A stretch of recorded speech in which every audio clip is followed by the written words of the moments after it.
ಮುಂದುವರಿಯುವುದು. ಕೃಷಿ ವಾರ್ತೆಯನ್ನ ನೋಡಿದ್ರಲ್ಲ, ಈಗ ಕೃಷಿ ದರ್ಶನ.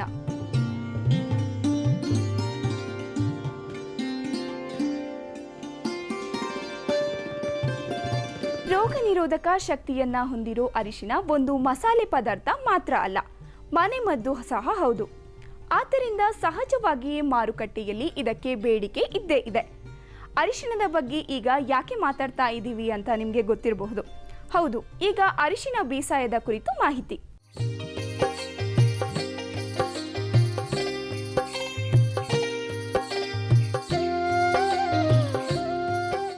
ಅತಿ ಮುಖ್ಯ ಸಾಂಬಾರ ಹಾಗೂ ಮಸಾಲೆ ಪದಾರ್ಥಗಳಲ್ಲಿ ಅರಿಶಿಣವೂ ಒಂದು. ಇದರಲ್ಲಿನ ರೋಗ ನಿರೋಧಕ ಗುಣದಿಂದ ಅರಿಶಿಣವನ್ನು ಈಗಲೂ ಮನೆಮದ್ದಾಗಿ ಬಳಸುತ್ತಿದ್ದಾರೆ. ಅಲ್ಲದೆ ಸೌಂದರ್ಯವರ್ಧಕಗಳಲ್ಲಿ ಇದನ್ನು ಬಳಸುತ್ತಿರುವುದರಿಂದ ಇದು ಒಂದು ವಾಣಿಜ್ಯ ಬೆಳೆಯಾಗಿಯೂ ಪರಿವರ್ತನೆಗೊಳ್ಳುತ್ತಿದೆ. ಅರಿಶಿಣಕ್ಕೆ ನೀರು ನಿಲ್ಲದ ಮಣ್ಣು ಸೂಕ್ತ ಎನ್ನುವ ತಜ್ಞರು ಅದರ ಬೇಸಾಯ ಕ್ರಮವನ್ನು ಈ ರೀತಿ ವಿವರಿಸುತ್ತಾರೆ. ಅರಿಶಿಣ ನಮ್ಮ ದೇಶದಲ್ಲಿ ಉತ್ಪಾದನೆ ಆಗ್ತಕ್ಕಂಥ ಒಂದು ಪ್ರಮುಖ ಸಾಂಬಾರ ಬೆಳೆ. ನಮ್ಮ ದೇಶವು ಪ್ರಪಂಚದ 60% ಅರಿಶಿಣವನ್ನು ಉತ್ಪಾದನೆ ಮಾಡ್ತಾ ಇದೆ ಮತ್ತು ನಾವು ಅತಿ ದೊಡ್ಡ ಬಳಕೆದಾರರು ಸಹ. ನಮ್ಮಲ್ಲಿ ಅರಿಶಿಣವನ್ನು ಹಲವಾರು ರಾಜ್ಯಗಳಲ್ಲಿ ಬೆಳೀತಾ ಇದ್ದಾರೆ. ತಮಿಳುನಾಡು ಮೊದಲನೇ ಸ್ಥಾನದಲ್ಲಿದೆ, ಕರ್ನಾಟಕ 4ನೇ ಸ್ಥಾನದಲ್ಲಿದೆ. ನಮ್ಮ ಕರ್ನಾಟಕದಲ್ಲಿ ಚಾಮರಾಜನಗರ, ಬೆಳಗಾವಿ, ಬಾಗಲಕೋಟೆ ಮತ್ತು ದಕ್ಷಿಣ ಕನ್ನಡ ಜಿಲ್ಲೆಗಳಲ್ಲಿ ಇದನ್ನು ಹೆಚ್ಚಾಗಿ ಬೆಳೀತಾ ಇದ್ದಾರೆ.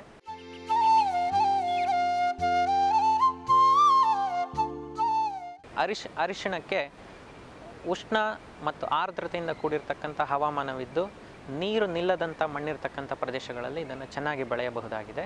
ನೀರು ನಿಲ್ಲುವ ಮಣ್ಣಿನಲ್ಲಿ ಇದನ್ನು ಬೆಳೆಯಲೇಬಾರದು. ಮತ್ತು ನಮ್ಮಲ್ಲಿ ಅಂದರೆ ಬಾಗಲಕೋಟೆ, ಬಿಜಾಪುರ, ಬೆಳಗಾವಿ ಈ ಭಾಗಗಳಲ್ಲಿ ರಸಸಾರ ಹೆಚ್ಚಾಗಿರೋದ್ರಿಂದ ರೈತರು ಮಣ್ಣನ್ನು ಪರೀಕ್ಷೆ ಮಾಡಿಸಿ ರಸಸಾರಕ್ಕೆ ತಕ್ಕಷ್ಟು ಜಿಪ್ಸಮನ್ನು ಬಳಸಿ ನಂತರ ಅರಿಶಿಣ ಬೆಳೆಯೋದು ಉತ್ತಮ.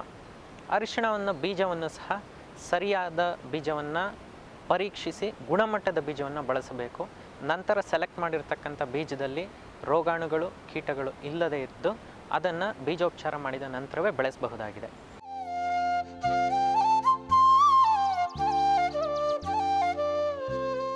ಉಳುಮೆ ಸಮಯದಲ್ಲಿ ಪ್ರತಿ ಎಕರೆಗೆ 10 ಟನ್ನಿನಷ್ಟು ಕೊಟ್ಟಿಗೆ ಗೊಬ್ಬರವನ್ನು 30 kg ಸಾರಜನಕ, 50 kg ರಂಜಕ ಮತ್ತು 100 kg ಪೊಟ್ಯಾಷನ್ನು ಸೇರಿಸಿ ಉಳುಮೆ ಮಾಡಬೇಕು. ಈ ಭಾಗದಲ್ಲಿ ಸತು ಮತ್ತು ಕಬ್ಬಿಣದ ಕೊರತೆಯು ಹೆಚ್ಚಾಗಿ ಕಂಡುಬರ್ತಾ ಇರೋದ್ರಿಂದ ಪ್ರತಿ ಎಕರೆಗೆ 10 kg ಸತು ಮತ್ತು 5 kg ಫೆರಸ್ ಸಲ್ಫೇಟನ್ನು ಕೊಟ್ಟಿಗೆ ಗೊಬ್ಬರದೊಡನೆಯೇ ಸೇರಿಸಿ ಭೂಮಿಗೆ ಸೇರಿಸುವುದು ಒಳಿತು. ಎಲ್ಲೆಲ್ಲಿ ಗೊಣ್ಣೆ ಹುಳು ಮತ್ತು ಕೊಳೆ ರೋಗದ ಬಾಧ್ಯತೆ ಕಂಡುಬರುತ್ತೆ ಅಲ್ಲೆಲ್ಲ ಮೆಟಾರಿಸಿಯಂ, ಟ್ರೈಕೋಡರ್ಮ ಮತ್ತು ನೆಮಟೋಡ್ಸ್ ಇದ್ದ ಕಡೆ ಪೆಸಿಲೋಮೈಸಿಸ್ ಮತ್ತು ಒಳ್ಳೆಯ ಬೆಳವಣಿಗೆಗಾಗಿ ಮತ್ತು ಹೆಚ್ಚಿನ ಇಳುವರಿಗಾಗಿ ರಂಜಕ ಕರಗಿಸುವ ಸೂಕ್ಷ್ಮಾಣು ಗೊಬ್ಬರ, ಅಜೋಸ್ಪರಿಲಮ್ನಂಥ ಸೂಕ್ಷ್ಮಾಣು ಜೀವಿ ಗೊಬ್ಬರಗಳನ್ನು ಬಳಸುವುದು ಒಳಿತು.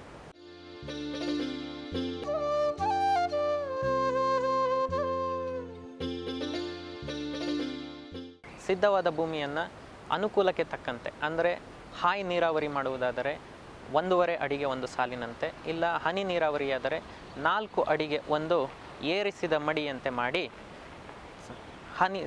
ಹಾಯಿ ನೀರಾವರಿಯಲ್ಲಿ ಪ್ರತಿ 30 ಸೆಂಟಿಮೀಟರ್ಗೆ ಒಂದರಂತೆ ಚೆನ್ನಾಗಿ ಬೀಜೋಪಚಾರ ಮಾಡಿದ ಅರಿಶಿಣದ ಗೆಡ್ಡೆಗಳನ್ನು ಬಿತ್ತನೆ ಮಾಡಬೇಕು. ಬಿತ್ತನೆ ಮಾಡುವಾಗ ಕಡಿಮೆ ಅಂದರೂ 10 ಸೆಂಟಿಮೀಟರ್ ಆಳದಲ್ಲಿರುವಂತೆ ನೋಡಿಕೊಳ್ಳಬೇಕು ಮತ್ತು ಅದರ ಮೇಲೆ ಮಣ್ಣನ್ನಾಗಲಿ ಅಥವಾ ಚೆನ್ನಾಗಿ ಕಳಿತ ಸಗಣಿ ಗೊಬ್ಬರವನ್ನಾಗಲಿ ಮುಚ್ಚಬಹುದು. ಹನಿ ನೀರಾವರಿಯಲ್ಲಿ ಪ್ರತಿ 60 ಸೆಂಟಿಮೀಟರ್ ಒಂದು ಸಾಲು ಬರುತ್ತದೆ. ಪ್ರತಿ 30 ಸೆಂಟಿಮೀಟರ್ಗೆ ಒಂದು ಗೆಡ್ಡೆಯಂತೆ ಬಿತ್ತನೆ ಮಾಡಬೇಕು. ಜೋಡು ಸಾಲುಗಳಲ್ಲಿ ಬಿತ್ತನೆ ಮಾಡುವುದರಿಂದ ಉತ್ತಮ ಇಳುವರಿಯನ್ನು ಪಡೆಯಬಹುದು. ಹಲವಾರು ರೈತರಿಗೆ ಈ ವಿಧಾನದ ಬಗ್ಗೆ ಒಂದು ಕೆಟ್ಟ ಅಭಿಪ್ರಾಯ ಏನಿದೆ ಅಂದರೆ 3 ಸಾಲು ಹಾಕೋ ಜಾಗದಲ್ಲಿ 2 ಸಾಲು ಹಾಕ್ತೀವಲ್ಲ, ಬೆಳವಣಿಗೆ ಚೆನ್ನಾಗಿರುತ್ತಾ, ಇಳುವರಿ ಚೆನ್ನಾಗಿ ಬರುತ್ತಾ ಅಂತ ಯೋಚನೆ ಮಾಡ್ತಾರೆ. ಆದರೆ ಹಾಯಿ ನೀರು ಮಾಡಿದಾಗ ಪ್ರತಿ ಬುಡಕ್ಕೆ ಅಂದರೆ ಪ್ರತಿ ಬೀಜಕ್ಕೆ 2 ರಿಂದ 3 ಮರಿಗಳು ಮಾತ್ರ ಬರುತ್ತೆ. ಆದರೆ ಹನಿ ನೀರಾವರಿ ಮಾಡಿದಾಗ ಪ್ರತಿ ಬುಡಕ್ಕೆ 5 ರಿಂದ 6 ಮರಿಗಳು ಬಂದು ಹೆಚ್ಚಿನ ಇಳುವರಿಯನ್ನು ನೀಡುತ್ತೆ. ಅರಿಶಿಣಕ್ಕೆ ಮೊಳಕೆ ಹೊಡೆಯುವ ಸಮಯ, ಮರಿ ಬರುವ ಸಮಯ ಮತ್ತು ಗೆಡ್ಡೆ ಆಗುವ ಸಮಯದಲ್ಲಿ ನೀರಿನ ಹೆಚ್ಚಿನ ಅವಶ್ಯಕತೆ ಇರುತ್ತೆ. ಈ ಸಮಯದಲ್ಲಿ ನೀರಿಗೆ ಕೊರತೆಯಾಗದಂತೆ ನೋಡಿಕೊಳ್ಳಬೇಕು.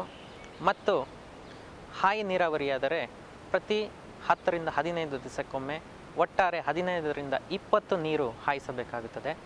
ಆದರೆ ಹನಿ ನೀರಾವರಿ ಇದ್ದರೆ ಹದ ಅರಿತು 2 ದಿವಸಕ್ಕೊಮ್ಮೆ 20 ನಿಮಿಷದಿಂದ 40 ನಿಮಿಷದವರೆಗೆ ನೀರು ಕೊಡುವುದು ಒಳಿತು.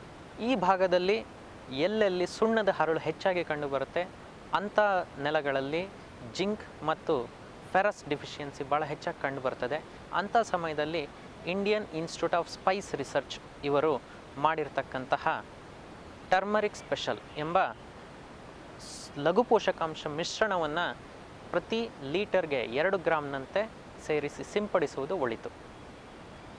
ಈ ರೀತಿ ಪ್ರತಿ ಎಕರೆಗೆ 2 kg ಅಂದರೆ 4 ಸಿಂಪಡಣೆಯನ್ನು ಕೈಗೊಳ್ಳೋದ್ರಿಂದ ಸೂಕ್ಷ್ಮ ಪೋಷಕಾಂಶಗಳ ಕೊರತೆಯನ್ನು ನಿವಾರಿಸಬಹುದು ಮತ್ತು 20% ಹೆಚ್ಚಿನ ಇಳುವರಿಯನ್ನು ಪಡೆಯಬಹುದಾಗಿದೆ. ಬೆಳೆಯುವುದು ಎಷ್ಟು ಮುಖ್ಯವೋ ಅಷ್ಟೇ ಮುಖ್ಯ ಸರಿಯಾದ ಸಮಯದಲ್ಲಿ ಕಟಾವು ಮಾಡುವುದು ಮತ್ತು ಕಟಾವಿನ ನಂತರದ ಸಂಸ್ಕರಣೆ ಕೆಲಸಗಳು ಸಹ ಅಷ್ಟೇ ಮುಖ್ಯ ಇರುತ್ತೆ. ಕಟಾವು ಮಾಡಲು ಸರಿಯಾದ ಸೂಕ್ತ ಸಮಯವನ್ನು ಆರಿಸಿಕೊಳ್ಳುವುದು ಒಳಿತು. ಎಲ್ಲ ಎಲೆಗಳು ಒಣಗಿ ಕೆಳಗೆ ಬಿದ್ದ ನಂತರವೇ ಅರಿಶಿಣವನ್ನು ಕಟಾವು ಮಾಡಬೇಕು. ಇಲ್ಲವಾದಲ್ಲಿ ಸ್ವಲ್ಪ ಎಳೆಯ ಗೆಡ್ಡೆಗಳನ್ನು ಅಗೆದು ತೆಗೆದರೆ ಗೆಡ್ಡೆಗಳು ಸಂಸ್ಕರಣೆ ಆದ ನಂತರ ಭಾಳ ಸುಕ್ಕಾಗ್ತವೆ ಮತ್ತು ಒಣ ಇಳುವರಿ ಕಡಿಮೆ ಆಗುತ್ತೆ. ಒಮ್ಮೆ ಅರಿಶಿಣವನ್ನು ಕುದಿಸಿದ ನಂತರ ಅದನ್ನು ಪ್ಲಾಸ್ಟಿಕ್ ಮೇಲಾಗಲಿ ಇಲ್ಲ ಸಿಮೆಂಟಿನ ನೆಲದ ಮೇಲಾಗಲಿ ಒಣಗಿಸುವುದು ಬಹಳ ಮುಖ್ಯ.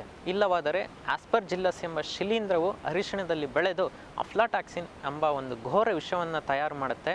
ಅದು ಪ್ರತಿ ಟನ್ನಿನಲ್ಲಿ ಕೇವಲ 1 ಮಿಲಿಗ್ರಾಮಿನಷ್ಟು ಕೇವಲ 1 ಮಿಲಿಗ್ರಾಮಿನಷ್ಟು ಆ ವಿಷವಿದ್ದರೂ ಸಹ ನಾವು ಅದನ್ನು ಉಪಯೋಗಿಸುವುದು ಕಷ್ಟ ಆಗುತ್ತೆ.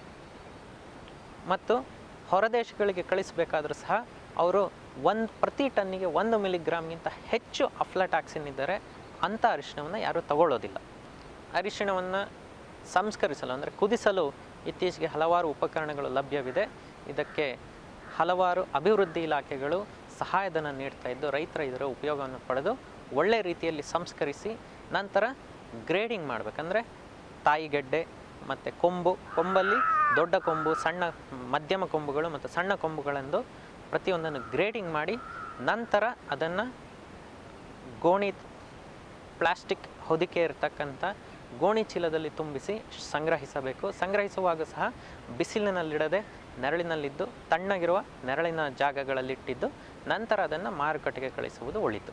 ಹೀಗೆ ರೈತರು ಸರಿಯಾದ ಸಮಯದಲ್ಲಿ ಕಟಾವು ಮತ್ತು ವೈಜ್ಞಾನಿಕ ಸಂಸ್ಕರಣೆಯನ್ನು ಅನುಸರಿಸುವುದರಿಂದ ಉತ್ತಮ ಇಳುವರಿ ಪಡೆಯಬಹುದಲ್ಲದೆ ಇಳುವರಿಯಲ್ಲಿ ಗುಣಮಟ್ಟವನ್ನು ಕಾಯ್ದುಕೊಳ್ಳಬಹುದು.